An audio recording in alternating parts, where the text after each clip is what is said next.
Ayu, kau tidak mungkin meraih bintang. Kau tidak akan bisa memeluk bulan.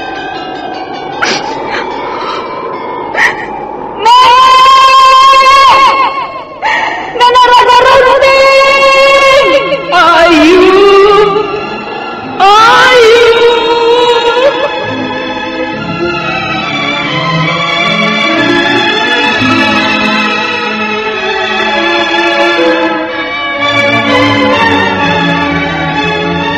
Sanggar Cerita dan Sanggar Prativi mempersembahkan Mahkota Mayangkara.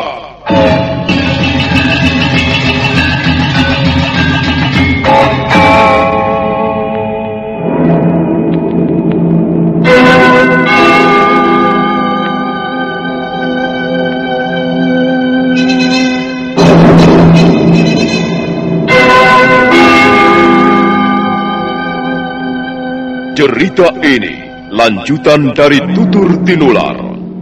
Kisah berlangsung pada zaman pemerintahan Prabu Jayanegara atau Kala Gemet, Raja Majapahit yang kedua.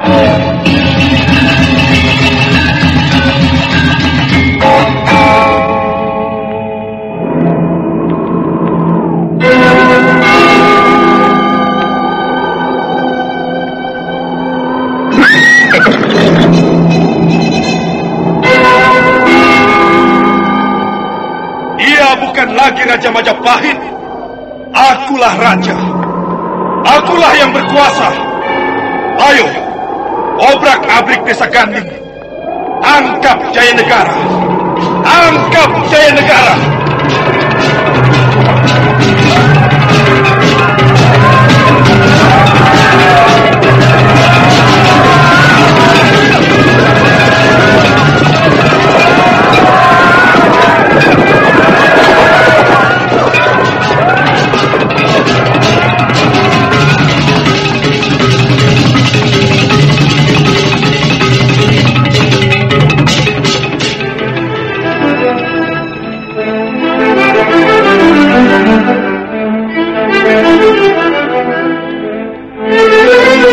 Naskah ditulis dan diolah oleh S. Tijab, hiasan musik dan sutradara C. Ispriyonoka.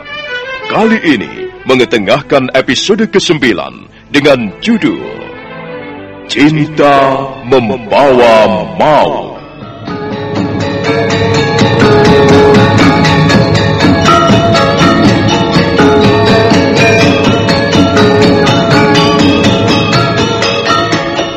Dalam seri ke-261 ini didukung oleh para pemain Chris Urspon sebagai Rakuti, Yayi sebagai Kundika, Endang sebagai Mohasadi, Lili Nur Indasari sebagai Luh Jinggan, Eni Budiono sebagai Tribuana, Cika Kusnadi sebagai Tunggadewi, Aib Mujirahayu sebagai Raja Dewi, Edi Dosa sebagai Jayanegara, Idris Apandi sebagai Ramapati, Narto Bantul sebagai Rawadeng, Mogan sebagai Rabanyak, dan Asdi Suhastra, pembawa cerita. Selamat menikmati. Satria Collection bawa hiburan dengan gaya yang tak pernah padam. Jangan ragu, klik subscribe, jadikan harimu lebih hidup.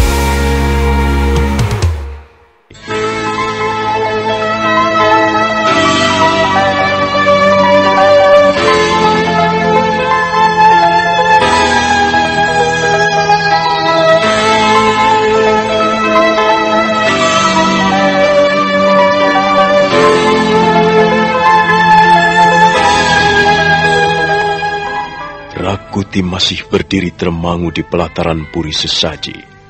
Tubuh Luh Jinggan dan dua orang dayang-dayang temannya sudah tidak nampak lagi. Luh Jinggan. Nini Luh Jinggan. Wajahnya mirip sekali dengan Setangsu. Aku hampir-hampir tidak percaya bahwa dia bukan Setangsu. Dia memang nampak lebih muda. Dan Setangsu nampak lebih dewasa. Tapi wajahnya, senyumnya, caranya bicara. Langkah-langkahnya tak jauh berbeda dengan si Tangsu. Oh, apakah aku sedang berhadapan dengan penjelmaan roh istriku? Hei, siapa itu? Apa yang kau lakukan di tempat ini? Ada apa, prajurit? Mengapa kalian ribut-ribut? Tuan Rakuti. Aduh, ampun Tuan. Kami tidak dapat melihat dengan jelas. Kami kira bukan Tuan Rakuti. Kalian boleh meneruskan tugas kalian, prajurit. Maafkan kami, Tuan Rakuti. Kami memang ditugaskan menjaga puri sesaji ini. Teruskan pekerjaan kalian. Aku hanya ingin berjalan-jalan. Aku ingin menghirup udara segar di luar. Baik, Tuan. Maafkan kalau kami telah mengganggu, Tuan. 2 orang prajurit jaga yang tiba-tiba muncul itu bergegas melangkah pergi. Mereka tidak berani mengambil tindakan apa-apa setelah tahu bahwa yang mereka hadapi adalah Rakuti. Sementara itu, Rakuti masih tetap berdiri di pelataran puri sesaji. Hatinya masih sedikit berdebar-debar. Nini Luh Jinggan. Aku harus dapat mengenalnya lebih dekat. Tapi bagaimana caranya? Dia tinggal di lingkungan istana Keputren. Aku tidak peduli. Luh Jinggan dapat menawarkan rasa sesal dan sakit di hatiku ini. Baiklah. Aku akan mencari kesempatan untuk menemuinya. Aku akan berusaha merebut hatinya.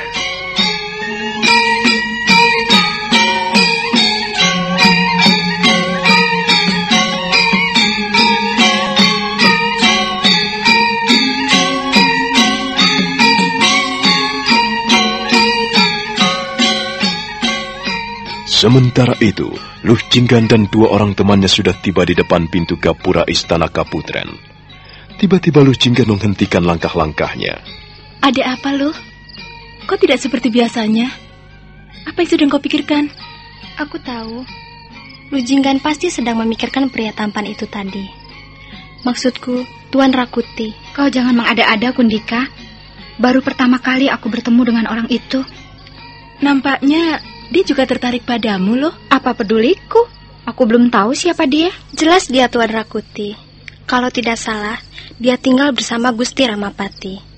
Sekarang Gusti Ramapati mempunyai 7 orang anak asuh. Salah satu di antaranya, ya Tuan Rakuti. Dan kukira Tuan Rakutilah yang paling tampan dan paling gagah. Kau tidak usah malu-malu, loh. Bagaimana kalau misalnya Tuan Rakuti menaruh hati padamu? Kundika, kau ini bicara apa? Sudahlah, jangan menggodaku terus. Kami adalah sahabatmu, Luh. Mengapa kau berpura-pura? Kalau misalnya aku menjadi Luh Jinggan, aku akan memberi kesempatan kepada Tuan Rakuti untuk mendekatiku. Namamu Mohasadi, bukan Luh Jinggan? Ayolah, bukankah kita disuruh menghadap Tuan Putri Tribuana? Beliau pasti sudah menunggu di ruangan pendopo Kaputren. Luh Jinggan melangkah melewati pintu gapura. Kundika dan Mohasadi, 2 orang dayang-dayang temannya itu, mengiring di belakangnya sambil tersenyum menggoda. Luh Jinggan tidak menghiraukan mereka lagi.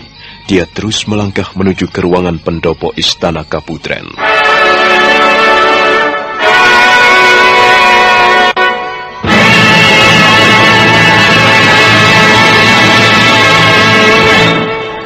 Duduklah, Luh.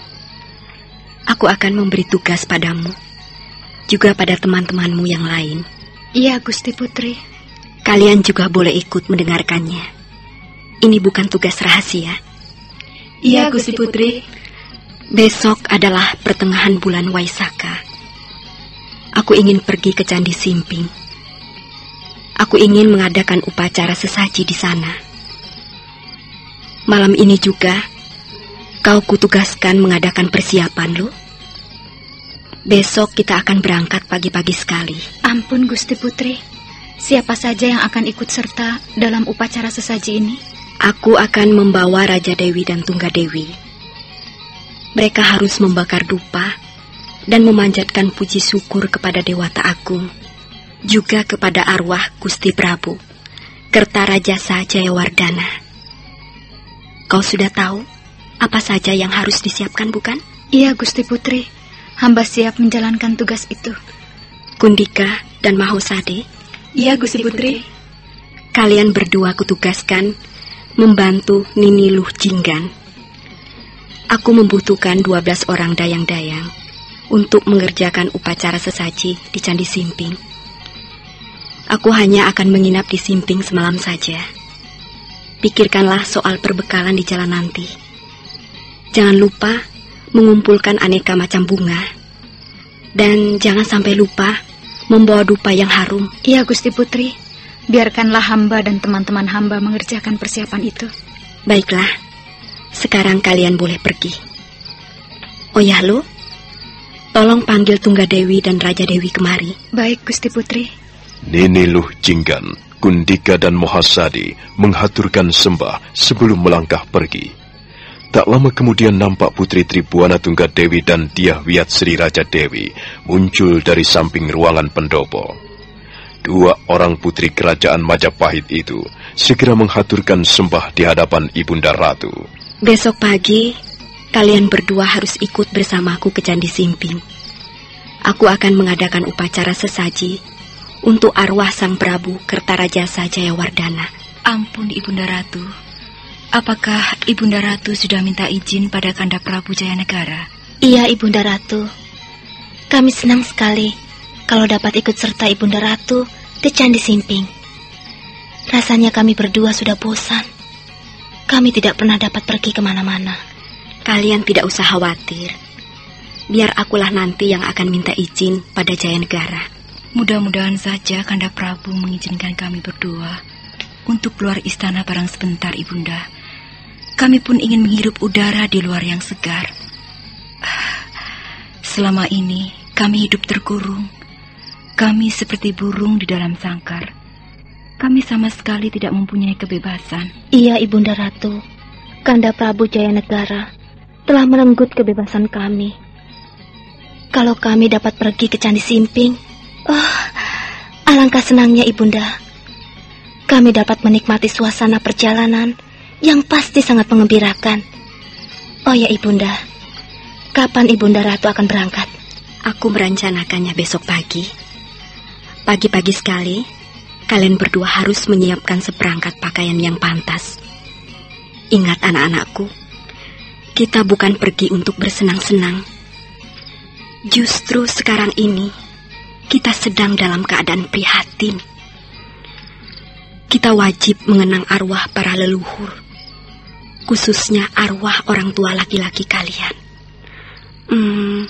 Kalau tidak salah, besok tanggal 15 bulan Waisaka. Benar, Ibunda Ratu. Besok adalah malam Purnama Sidi, bulan Waisaka. Baiklah, Tunggadewi, Raja Dewi, kalian berdua tidak usah khawatir. Aku akan membicarakan soal ini dengan saudara tuamu. Satria Collection bawa hiburan dengan gaya yang tak pernah padam. Jangan ragu, klik subscribe. Jadikan harimu lebih hidup.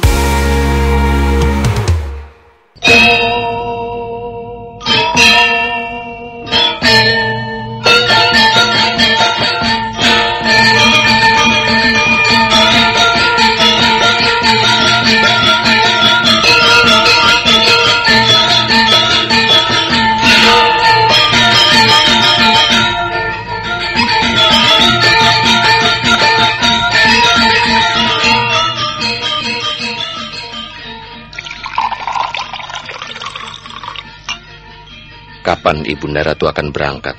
Besok pagi, Jayanegara. Mengapa Dinda Tunggadewi dan Raja Dewi harus ikut serta? Kau pun sebenarnya boleh ikut serta, Jayanegara. Seorang anak mempunyai kewajiban berbakti kepada orang tuanya. Sekalipun orang tuanya sudah tiada, kami semua akan pergi ke Candi Simping untuk melaksanakan upacara leluhur Jayanegara. Maaf, Ibunda Ratu. Hamba tidak mempunyai banyak waktu. Tapi hamba juga keberatan kalau Dinda Tunggadewi dan Raja Dewi ikut serta. Jayanegara, kau tidak perlu khawatir tentang 2 orang adikmu itu.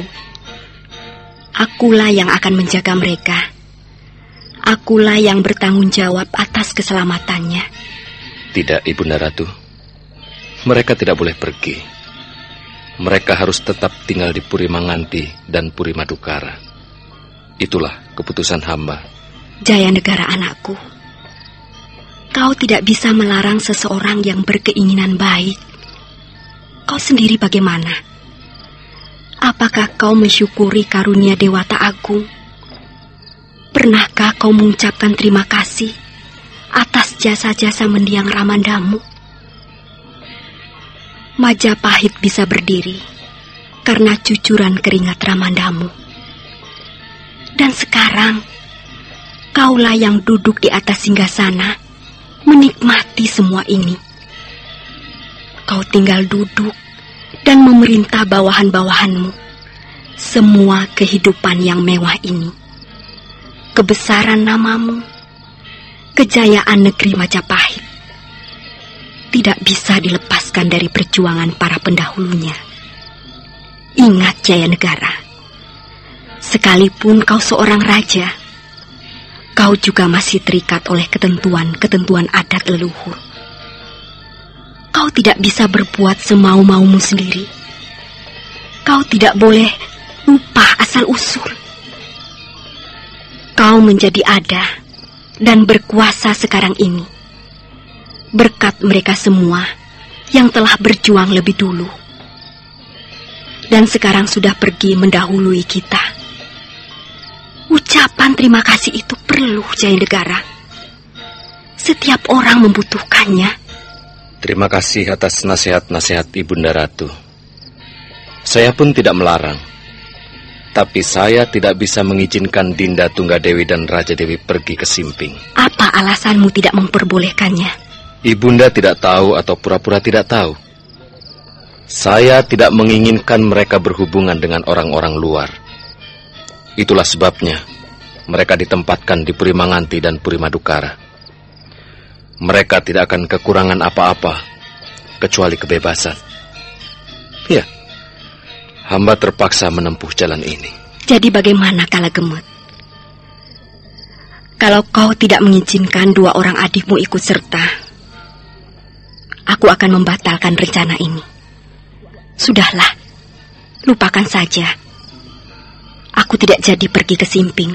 Ibunda Ratu, hamba tidak bermaksud melarang Ibunda Ratu. Sikapmu itu sama saja dengan melarang Jayanegara. Kau tidak mempunyai alasan yang cukup kuat untuk tidak memperbolehkan adikmu ikut serta. Mengapa? Kami pergi tidak akan lama. Terus terang hamba khawatir. Hamba takut kesempatan itu nanti akan mereka gunakan untuk berbuat yang tidak-tidak. Aku akan bersama mereka, Jayanegara. Kau tidak perlu khawatir. Bukankah sudah kukatakan bahwa akulah yang akan bertanggung jawab? Berapa lama Ibunda Ratu akan pergi ke Simping? Kami pergi ke Simping tidak untuk bersenang-senang. Kami hanya membutuhkan semalam untuk mengerjakan upacara itu. Besok paginya kami sudah akan kembali. Kalau begitu baiklah. Saya mengizinkan Dinda Tunggadewi dan Raja Dewi pergi. Tapi dengan pengawalan yang ketat. Saya harus menutup segala kemungkinan buruk yang barangkali akan mereka tempuh untuk mencari kebebasan di luar. Jayanegara, Jayanegara, tidak pantas kau mencurigai adik-adikmu sendiri. Kau tahu siapa itu Tunggadewi dan Raja Dewi. Justru kaulah yang harus mawas diri, Jayanegara. Apakah dapat dibenarkan seorang raja memerintah sebuah negeri dengan rasa takut? Kau mempunyai bala tentara ribuan jumlahnya. Mereka semuanya adalah prajurit-prajurit yang terlatih dengan baik. Kau mempunyai para pembantu yang setiap saat tunduk melaksanakan perintah-perintahmu. Kalau kau selalu mendasari keputusan-keputusanmu dengan kebijaksanaan, kau tidak perlu merasa takut. Nah, Jayanegara, kukira cukup. Besok pagi aku akan membawa adik-adikmu ke Candi Simping. Baiklah, Ibunda Ratu. Hamba percaya bahwa Ibunda Ratu pergi ke Candi Simping untuk melaksanakan upacara dan bukan untuk tujuan yang lain. Kalau sampai Dinda Raja Dewi dan Tunggadewi berbuat yang tidak-tidak, Ibunda Ratulah yang harus bertanggung jawab.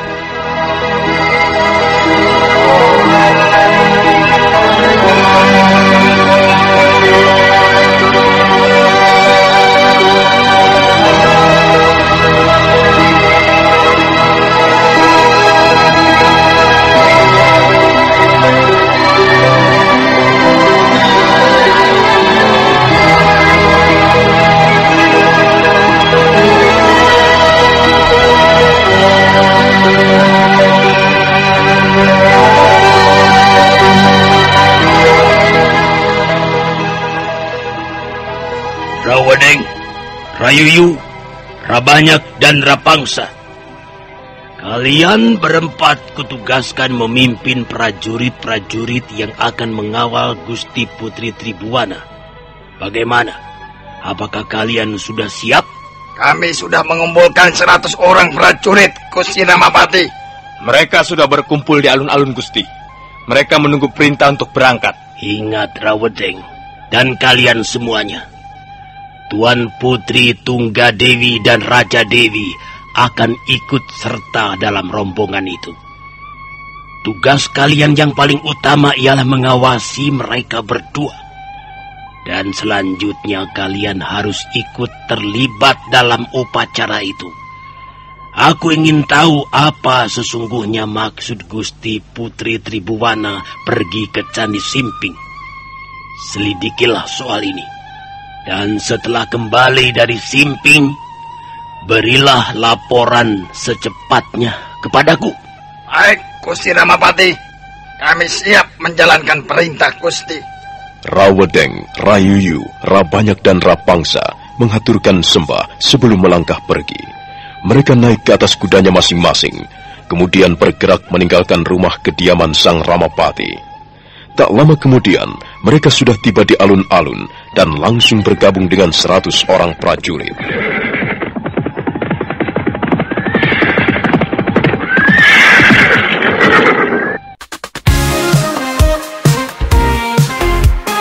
Satria Collection bawa hiburan dengan gaya yang tak pernah padam. Jangan ragu, klik subscribe. Jadikan harimu lebih hidup. Nampaknya mereka sudah siap, Rabanyak. Benar, Rawadeng. Kita tinggal menunggu rombongan dari Istana Kaputren. Nah, itu dia. Mereka sudah datang. Gusti Putri Tribuana dan rombongannya sudah datang.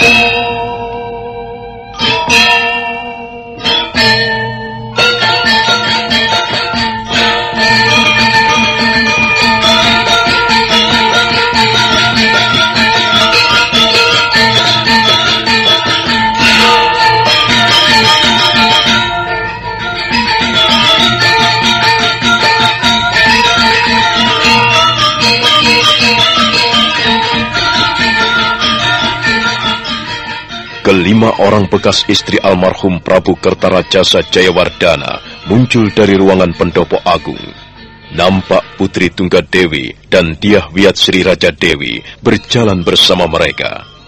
Mereka melangkah perlahan-lahan diiringi 12 orang dayang-dayang. Luh Jinggan, Gundika, dan Mohasadi berjalan perlahan-lahan memimpin para dayang-dayang sambil menyunggi 2 buah nampan perak.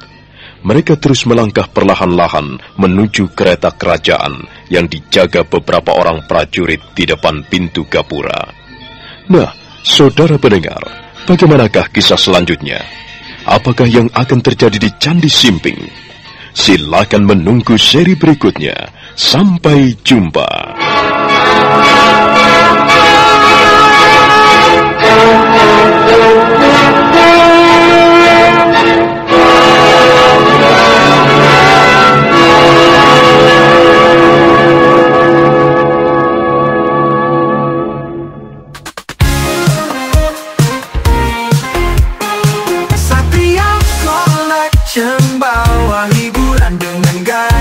Tak pernah padam. Jangan ragu, klik subscribe. Jadikan harimu